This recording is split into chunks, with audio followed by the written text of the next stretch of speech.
Well, we continue here live from the Virginia Mason Athletic Center. Seahawks have wrapped things up for the day, and we get a chance to speak to another member of this defense. Derick Hall is with us. How are you, man? I'm doing well. Thank y'all for having me. It's good to talk to you again. How different is this for you? We've talked to everybody, new coaching regime. Everything's different than it was with Pete Carroll. Now you got Mike Macdonald out there. How's it been for you so far? It's been great. Just having that fresh start, that new opportunity. Going into year 2, knowing what to expect, knowing how the day is going to be, knowing, how I need to prepare, having a plan for preparation as far as that studying, getting my body right and being ready to go every single day for practice, I think is huge. And, I feel like us as a group, as a defense also as well, but mainly the outside backers, I feel like we fit into this scheme really, really well, each individually and as a collective unit. How most guys say second year coming back is where you really feel much more comfortable. Have you experienced that yet? Oh, for sure. Since day one I walked in the building in the spring, it's just been completely different. I mean, like I said, you just come in, you know what to expect, you know how the day is going to flow, you know exactly where you need to be, how you need to take care of your body, the things you need to do to put yourself in the best position to be available and have the right mindset every single day. Looking at your year last year, what was your feeling after you were able to step away and kind of review your rookie season? How do you think it went? I think it went better than what I thought. Me personally, I didn't think it obviously wasn't what I wanted, but, you have to take the growing pains, with everything that comes. So look at the positives, but also look at the side of it as where the thing that I need to grow on going into this year, and mainly that was pass rush and being able to get better on that left-hand side and being able to use my hands a lot more in the rush aspect of the game and honing in on things I do really well, which is setting the edge, being a physical player, being dominant in the run game, and also, my power rush in aspect of it. Yeah, that last game, I thought, the Cardinal game, that you stood out in that game. That I felt like you had a really good game. Special teams as well. That was kind of did you feel like that was your best game last year? Either that or Baltimore. I think Yeah. Baltimore was a really, really good game. It was like eight tackles, 3 TFLs, a couple of pressures here and there.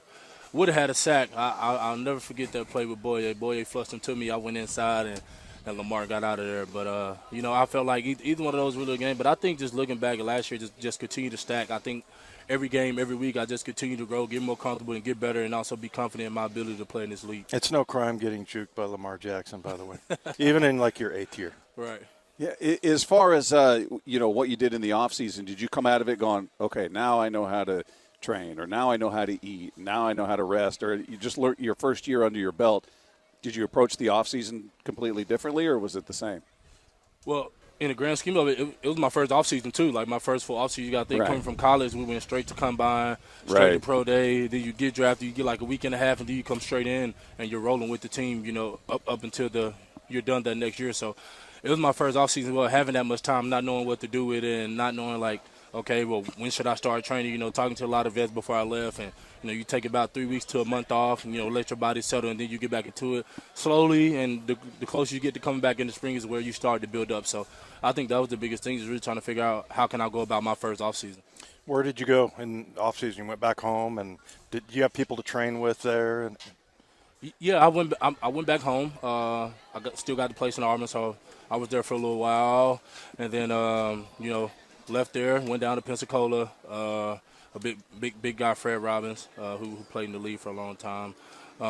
Then after that, came back in the spring and did a little bit here and there. Summer break, took a little trip to the Bahamas, so enjoyed that little kickback, and then got right back into it, training and running and doing all the things that I need to do to be successful, to come out and put my body, mind, and obviously my spirit in the best position to come out and be successful in this field every day. How did you feel physically by the end of the season? Obviously, it's a different level of football than college and more games. So were you feeling it at the end of the season, like, man, I'm beat up, I need to rest, or how did it go?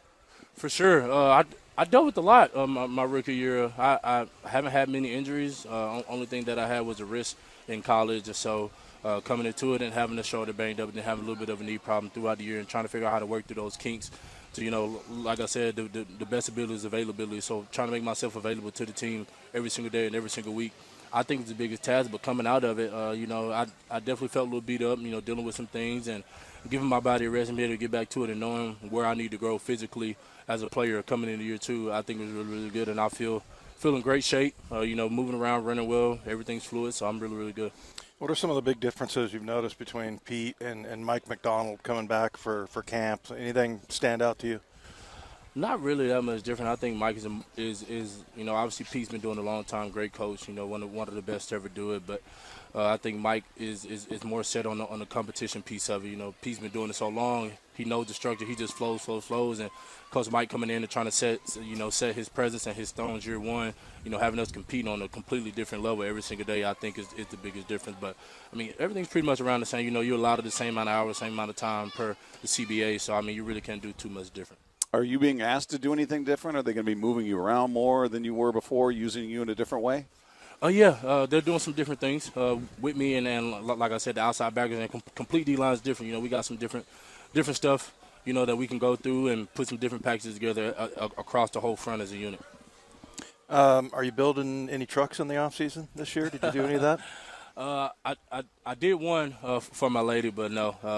Other than that was it. You just did one? Yeah, all the trucks are back home. I didn't bring anything back. I brought a little Jeep Rubicon, threw some wheels on it, and that's what I drive on daily. I'll just be able to enjoy my trucks like a month, and then the rain comes, and then all this stuff, and so it just wasn't worth me, driving them back because I drove them home myself. I don't trust too many people, with my stuff like that. So I drove 3 days from here back home through the pass with the snow and all that after the season. So that was pretty cool. You don't trust anybody else driving your trucks?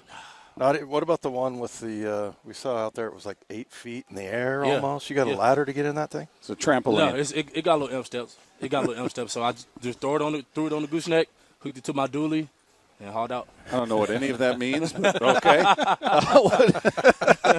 A gooseneck and a dually. So how from the ground to the step into the cab, how high is that? Probably maybe about 4.5, 5 feet, because the truck sits 9.8. To the top of the to the top of the cab. Yeah, it's about 9.8. It's about a 26, 28-inch kit, one-off kit. So it's probably about 4.5, 5 feet from the bottom. So you got to make sure you're able to clear all the overpasses and things like that. You're like a truck, like a big semi. When it's on the trailer, yeah, for sure, because the trailer sits about 3 feet and the truck sits about 9.8. So I'm right at about 12.8. So really, once you get about 13 or above, you got to start paying attention. So I'm like right there. That's when you start ducking and you're in. Yeah. How did you get into that? How did you become a guy that just it seems like you've been doing that for a long time. When did you start? Yeah, I've always been in the trucks. It's been a really, really huge thing, especially being from the coast with scraping the coast, jeeping the coast, cruising the coast. Like, we have a lot of vehicle events. So being around all of that my whole life and then have an opportunity to be able to purchase my first truck in college is where it all started. And that first modification of buying like some little $50 lights and putting them on there myself, I ran with it from there, and I've never looked back. So it's something that I really enjoy doing outside of football, that and fishing. That's cool. Derek, always good to catch up with you, man. I really appreciate you spending a few minutes with us, and, of course, we wish you nothing but the best this season. Yes, sir. Thank y'all for having me.